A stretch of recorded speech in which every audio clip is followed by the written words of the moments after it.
What is up? Swing Dynasty. Here we go. Week 4. Week 3 was great. What a week we had in 2 of our matchups. The other 3 were kind of trash. But they just weren't exciting matchups. They were kind of blowouts. But we had 2 great matchups in our 2 potential game of the week games. I can only choose 1, but I did mention that there was 2 that I considered for last week. So both of my choices for game of the week both ended up being awesome games, just great games, separated by less than 2 points. So good picks by me to choose those 2. Let's get to the stinkers first. Also, I'm going to be choosing your fall comps, the things that are iconic, kind of, not really. A lot of these are not iconic things, but I consider them iconic for me for fall, or at least they're funny. So something like that. But let's get to the stinkers first. We had some stinker games, that we'll review. I cruised to an easy victory, 194 to 134 over Lucas. The whole time I thought you had a Lucas. The whole time I believed you were going to win. But Saquon was my MVP. He had 37.85 points. He's doing well in the Philadelphia Eagles offense this year. Nice for him to actually have a good offense around him, good offensive line. Saquon is doing well right now. Lucas's dumb sit was actually not playing Chase Brown over his quarterback, his backup quarterback, Jacoby Brissett, not backup, but his superflex quarterback. Chase Brown got 14 points. I think Jacoby Brissett had like 3. So it wouldn't have made a difference in the game. There wasn't any other bench mistakes in this game, really. I guess I could have played Justin Fields. His 22 points would have taken Derek Carr's 11, gotten me over 100 or 200 points, and had the high score of the week again. But not that impactful otherwise. So, really not that big of a difference. I go to 3-0. Lucas falls 2-1. Yes, 2-1. Sorry, I got the computer right up above here with my notes on it, trying to do that different this week. So if I'm looking right over the top, that's why. Burt beat JD 178 to 141. The MVP of this matchup was definitely Josh Allen. He got 40 points in just the first half. And he got 40 points in the first half and then was basically sat, which is like a college football thing. You don't usually sit quarterbacks in the NFL, but no need to keep him in at that point. JD's dumb sit was the Broncos defense, which got him 17 points. It would have gotten him 17 points. Meanwhile, he started Washington, who got him 1 point. So again, wouldn't have changed the game. There was nothing really else notable for Burt on the front of dumb sits. Pretty much played the players he should have played. And Burt goes to 2-1. JD falls to 0-3. All right. Phil beat Daryl. Okay, not a surprise. It was 195 to 154, so 41-point spread there. The MVP is definitely Juwan Jennings, who made up that spread entirely on his own, beat that spread. He actually got 46.5 points for Juwan Jennings, by far the most of his career. Daryl can only lament not starting the Red Rocket, Andy Dalton, his 31 points over Matt Stafford's 15 points. So, I don't think Daryl was considering a 20-point spread between Stafford and Dalton when he picked him up. It would have made this more respectable, but it wouldn't have impacted. Phil gets his first win. Phil gets his first win in this one, goes to 1-2, despite having the 4th most points in the league. He's finally got his first win. Daryl improves his lottery standing. That's it. That's the only thing he improved was his lottery standing as he goes to 0-3. Okay, so on to the next one. The quasi game of the week, the one that I thought would be the best game, but I didn't want to pick him because of the week before. Sean came back to top Steve, 196 to 194. The actual spread was less than those 2 points. Jonathan Taylor had more points, but I think Jamar Chase was his MVP with his end-of-game touchdown. That put Sean over the top at the end of the game. That Sean had a slow comeback. Steve was doing what I was doing in another league, which was like, come on, just keep giving Brian Robinson the ball, and Brian Robinson, please get more than half of a yard each time. Didn't happen. Brian Robinson got a touchdown, but Jamar Chase brought Sean all the way back to beat Steve by less than 2 points. So Jamar Chase is Sean's MVP for the last few minutes heroics there. Steve could have won this game if he had just done the smart thing and started Bo Nix over CJ Stroud. Just got an update that Jamar Chase is gone from healthy to questionable. Most likely that's a Wednesday sit. A lot of the veterans sit on Wednesdays. Steve could have gotten the win here, but he made the dumb choice to start CJ Stroud instead of Bo Nix, and Bo Nix outscored him by 7 points, and that would have put Steve into the 200s for the first time of the season and got him the win over Sean. Terrible choice. Why would you make that choice, starting CJ Stroud over Bo Nix? Come on. The writing was on the wall. Okay, in the actual proclaimed game of the week, Mark came up just shy of a comeback against Adam. He fell 167 to 169, but again, this was a less than 2 point spread. It was like 1.89, something like this. And the fun thing is that not 1.89. I don't know what it was, but it was close, and it was so close that, man, if Mark had benched Geno Smith and put in his other quarterback, Mark would have only lost by like 0.8 points, but he still would have lost. So that's not his dumb sit. The MVP was Brock Purdy for Adam. He got 36 points, needed almost every single one of them for Adam to win. Mark has to stare down the actual dumb sit decision, which was Trey Tucker, not playing, over Ray McLeod. It was a difference of 16 points. Would have given Mark a comfortable victory much earlier into Monday Night Football. Instead, Mark saw his comeback attempt come just short against Adam on Monday Night Football. So the overall dump sit of the week, it has to be Steve foolishly playing CJ Stroud over Bo Nix and choosing.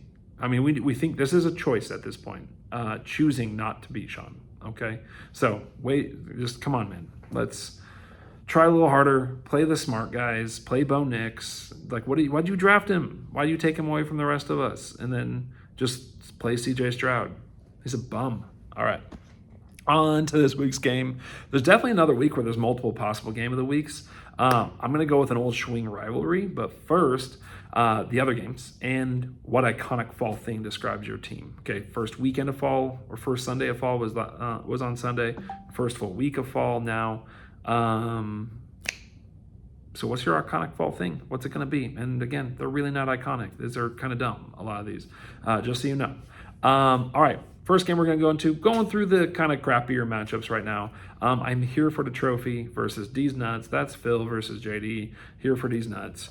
Projection 161 to 138, favoring Phil. Phil has the fourth most points. JD has the fewest. With Debo likely out again, I cannot imagine JD winning this or keeping this close right now. Justin Jefferson continues to prove that he's the best wide receiver in football, no matter who his QB is. And Sam Darnold is playing well right now. Phil wins this one easily. I expect the spread to be about 20 points worse than this current spread, which is about 24 points. So I would imagine Phil wins this around the 44 mark. Okay, fall things. JD, all right? Starting with you, man. Right now, you're in last place. You have the least points, so I have to give you the worst thing, in my opinion, in fall, which is raking leaves, okay? Some of you may not hate this as much as I do, but where I live, I have a property that's just small enough that if you don't rake the leaves, it looks like a disaster. And there are so many trees, big oak trees on my property that if you do not rake the leaves, it is insane. And it ends up being about 200 bags worth of leaves, and that's not an exaggeration. I think the first year we counted 197, and the last few years we've been at 160 before I hired people to come finish the rest, and they filled up entire flatbed trailers with, not flatbed, I don't know, whatever they're called, trailers with all the leaves, and they took them away. It's a disaster, and I hate it, and it's tiring, and I want to watch football, and instead I'm raking leaves. So unfortunately, JD, you get the worst thing in fall, which for me is raking leaves. It seemed fun at first. The first year I was back, I was like, oh, look at me. I'm a hard-working dude out here, cleaning up my yard, being respectable, and no, it's horse shit. I want to pay someone to do all of it this year. I really don't want to pay. It was $400 for them to finish the leaves because it took them an entire day, a team of guys. And I'm kind of like, I'm just going to pay more. I'm just going to pay more and have them do it all because it's a horseshit activity. Like trying to scoot, whatever. It sucks. But your team, not doing too great, so you're raking the leaves. All right, I'll get off that soapbox right now. Phil, you are better than your record indicates. Okay, you're 1-2, but you have the fourth most points. I think you're going to be making more noise as the fall goes along. Okay, you're going to get better and better as the fall goes along. I think your record will. You're going to make more of an impact. You're going to be around more, and so you're going to, despite the fact that you looked almost invisible at the beginning, not there at all. First 2 games losses. You're gonna creeping on in, and you're going to get more and more present in our league. And so I'm giving you fog. Fog is your iconic fall thing. You didn't show up early in this football season. Fog doesn't either. Still hot. Okay, it's still summer. But as we're going along, I expect you to be more and more visible. Expect you to have more of an impact. And you will peak around the end of this season somewhere. So you are fog. That's your fall thing. Congratulations, fog. All right, next game. The Me Seats Meat Packers versus I Love Big Ducks. Current projection is 144 to 138, favoring Daryl. This is with Mark having a full lineup. We're favoring Daryl here, everyone. I don't think it's going to end this way. Okay, Mark's going to get the win. I expect he won't have to start Jamal Williams, who's currently in his lineup. He's probably going to get either Joe Mixon or Ken Walker back, maybe at least one of them. And even without them, I think he'll find a way to win. Someone else will play. I don't know. But Daryl's going to continue to move towards this draft. This is probably the best chance he does have to steal a win for a while because of the injuries to Mark's running backs. Like I said, Mixon, Ken Walker, both hurt. If they don't return, it'll be interesting. But I bet he maybe gets Ken Walker back. I don't know. I haven't seen the latest reports on that. But Mark's going to get the win one way or the other here, I think. But it is an upset special alert here for Daryl. He could accidentally get a win, which would hurt his odds for the first pick, number 1 pick. All right, on to the fall things. Daryl. We all know Daryl's mailing it in this fall, okay? He's playing his players, but he's not trying to go out and acquire old talent right now, anything like that. He doesn't care about losing, and I don't think any of us are wondering what he's going to do next, okay? We all know that this doesn't really matter for Daryl. These games don't matter, okay? And that's why his fall thing is the NBA preseason. Sure, maybe it's not an iconic fall thing. I get it. That's why I said not all these are iconic. They're kind of stupid. But Daryl's whole season is the NBA preseason. This is pre to something else going on. And the NBA preseason is garbage. I don't know what we're supposed to learn. And the NFL preseason's gotten there too. It used to have some value. The NBA preseason's a joke. And not that Daryl's team's a joke. Well, I mean, I think he knows at this point what's going on with the scores. So, yeah, that's it. We have lots of love for the NBA in this league. I know there's a lot of us who love an NBA. So, you know, it might not be the most fall thing, but fuck off. It's a good thing. It's a good fall thing, I think, for Daryl's team. All right. Mark, man, right now I'd say just mid. Absolutely mid. 3rd in his division, okay? 6th in total points, 1 and 2. Right now, he's just about as average as you can be as a team at this point. He is part of the fall. He's part of this league. It wouldn't be the same without him. But if he loses a game or wins a game, I don't think anyone notices, okay? If all of a sudden his players were just disappeared for a week, I think we'd all be like, Mark's presence is still here, but that team is not there right now. So the best thing I could come up with for that, Mark, is that you're fall doormats. You know, there are ones that say like happy fall y'all or head into the pumpkin patch or something like that. You're the doormat though, which maybe should be the last place team, but I didn't go with that. I wasn't thinking about it like that. I was just thinking it's just this thing. You see them everywhere. I bought one for $7 at Costco the other day, which probably approximates the value of Mark's team.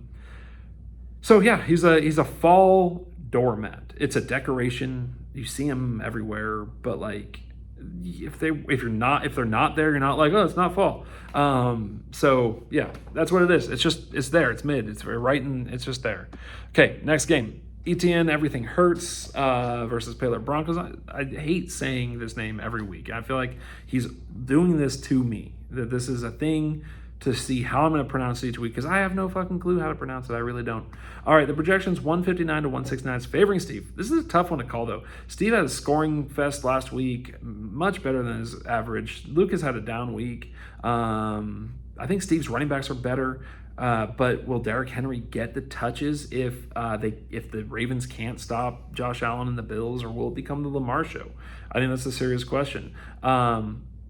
Denver has Pat Surtain, probably able to really check Garrett Wilson in this game. That hurts Lucas. So we got kind of some players who it's like a rubber hits the road type of thing. Like, where is the difference going to be? I think the difference in this one, both of their Superflex QBs are trash too. Both their sorry, I had a little message coming in. Both their backup, their Superflex QBs, Brissett, Watson, kind of gross, kind of trash. This is a tough one, but I think CJ Stroud is going to have a bounce back against a terrible-looking Jags defense, and Steve ultimately will end up winning this game. All right, on to your fall things. Lucas, he's the defending champ, okay? He still has that ribbon next to his name, still is 2-1, but is 8th in scoring. Definitely seems to have mortgaged this year for last year, okay? So he gave up a lot to get an extra celebration, okay? So you all know me. I don't do 2 takes, but when the wrong people walk in the room, the camera goes off.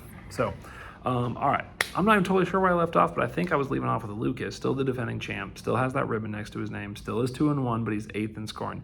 Definitely seems to have mortgaged this year for last year. Now he's still okay, but sometimes you go for it at one time and you kind of give up something else to do that. And so that's what kind of Lucas did last year. And what I'm calling it is that his iconic fall thing is that he decorated for Christmas too early, okay?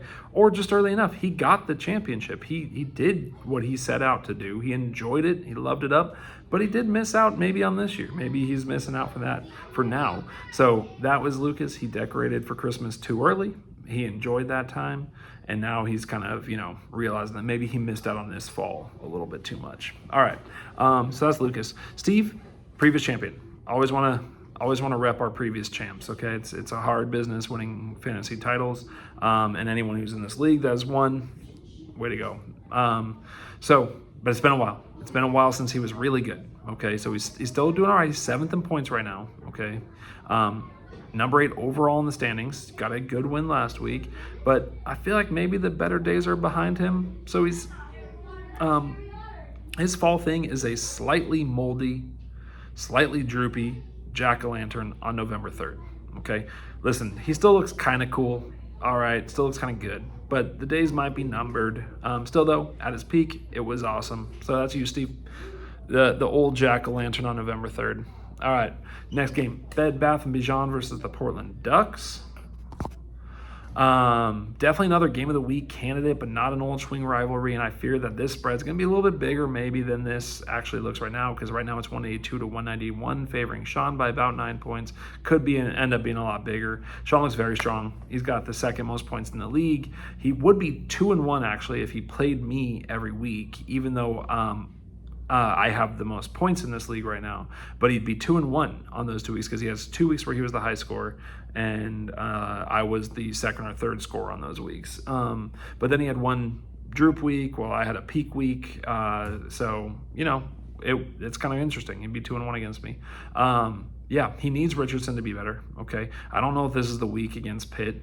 On the other side, Adam needs CeeDee Lamb and Brandon Ayuk to be better, and I think they will be possibly this week. Christian Kirk finally looked decent for Adam last week. The question is this one is, can the Dolphins get Achane going, get some more points for him? 12 is not going to be enough. It won't cut it for Sean if that's all he gets.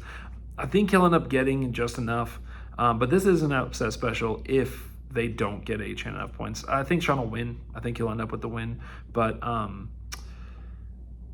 it is one where Adam is trying to make a statement for sure. He doesn't quite. He's about 70 points shy of where Sean is this year, but he's trying to make a statement here. So let's see if he can do it. All right, onto the fall things. I think Sean's going to get this win though. Onto the fall things. Every year now, it seems like Adam is in the top group early despite being lower in points, 5th in points. Okay, we all know the script. We all know how this ends. Okay, maybe we're wrong this year, maybe, but I think we know this script so far, and I'm here for it every time, which is why Adam is Hallmark fall movies. Okay, everyone knows how this plays out, but we're still watching. Maybe not you guys, but in my house, we're still watching. So yeah, get your flannel out. Fall in the fields on, okay, drink some cider, and that's Adam. Okay, he's got the Hallmark movies. the script keeps going. We just recycle it every year. But he's looking to change that this year. We'll see. Maybe this year the city girl returns to the city. You never know. All right, Sean. I basically tried to give Sean, Bert, and I the 3 best fall things that I could think of, or 3 of the top fall things I could think of, since we're the top 3-point scorers. Maybe I missed some cool things. I don't know. But just so you know that this order is a little interchangeable, somewhat. This is the order I think it should go in. Sean is second in the league in points and standings, so I gave him what I thought was like the second best or second most iconic fall thing. Really the second best. Okay, maybe iconic is the wrong word, but and I didn't go with things like Halloween or Thanksgiving. I didn't go with holidays, the full-on holiday, okay? But Sean's looking strong. He his high score 2 times this year. It's all around good. There's lots going on his team. There's lots of things to keep the games interesting. There's lots of ways he can win. That's why Sean is going to the pumpkin patch. That's what you get, bud. You are going to the pumpkin patch. It's fun. It's exciting. It's versatile. It's definitely second highest on my list of fall things, like the overall experience. Again, you get the cider, maybe have a beer at some of the pumpkin patches, go in the maze and go pick your pumpkin out and eat the caramel apple and all that crap. So it is very, very freaking fall. And that's why it's number 2, and that's what Sean gets, and that's where we're moving on from. Okay, congrats, Sean. You are going to the pumpkin patch. All right, on to our game of the week. It's an Old Schwing Dynasty rivalry, okay? It's Purdy Balls, me, versus Amingo Ate My Baby, Bert. The current projection's 188 to 185. This is favoring Bert, and that's not right. I think it's favoring me. Okay, let's go, though. This is it. This is an Old Schwing rivalry. I still can't say that word. Bert routed me in another league already this year, so I want some payback. This projection would be my lowest points scored so far this year, but I kind of get why. My tight end position might be facing two guys where I thought it was very set. 2 guys not playing in McBride and Kittle, both questionable. Bert looks like one of the healthiest teams in the league, but he might be without Devonta Smith. I think my team's better all around. I think my team's better, but I need Baltimore to actually play defense against Josh Allen, because Josh Allen could break this whole thing open. He's proven that so far this year. You know how this goes, though. I can't pick myself. I never get to win anything. I'm always sad and never win. So Bert will beat me again this year. So lame. That sucks. Bert gets the win. All right, on to the fall things, though. Bert, you've never won our championship. You've always been in the running, okay? You're definitely an iconic thing in our league, an iconic also ran in our league. And the fall thing that you are has that kind of feel to it. It's really big for parts of the year. It rules the roost for part of the season, but I just don't think it's ever taken home the title. Therefore, your iconic fall thing is scary movies. They're great. They're awesome, but only weirdos would put them as number 1, okay? So that's what you get. You get something that is good. It's really good for especially part of the season, the mid part of the season, we'll say. But at the end, they come up short because they stop. They just end. Things fall apart with them. No one watches them in November or December. All right. Yeah, that's it. Your scary movies. Okay, on to me. Okay, I'm not to gloat, but I have 2 Schwing titles. I have the most points in this league. I'm currently number 1 in the standings. I've beaten the number 2 team head-to-head. So as of this taping, I think Adam's actually the number 2 team, but number 2 point scorer head-to-head. As of this taping, I'm the cream of the crop, and I get my own personal absolute favorite fall thing to be my fall comp. So what am I? What is my team? What do I earn by being number 1 at this point and number 1 twice in our league in the past? The iconic fall thing that I am, that my team is college football Saturdays. They are just the freaking best, okay? Unlike the NFL, we get the next day off, which is awesome. Okay, it's great. It's fantastic. We have Sunday to rest. It's a full day celebration. Unlike the NFL, we get games staggered all throughout the day. Yeah, there's a lot more stinkers. The NFL is a lot more parity, and it's awesome for that reason. But college football just keeps hitting you all day. There's like, you can watch one game in the first quarter, one game in the fourth quarter, one game in the third. It's fantastic. You can jump around all the games, never miss any, or there's just never a break in the action. It never feels close to done until what used to be Pac-12 After Dark. Now is just some random games on at 8 o'clock at night, including the Ducks this week playing UCLA at 8 p.m. So I get a full freaking day of it because I got to stay up for all of that as well. Yeah, it's amazing. It's the best. I love it. That's me right now. That's my team right now. And I'm sure one of you guys are coming to knock me off. Bert's going to beat me this week. But right now, I'm college football Saturdays. Okay, that's it. It's the end of the video. Thank you guys for watching. Peace out.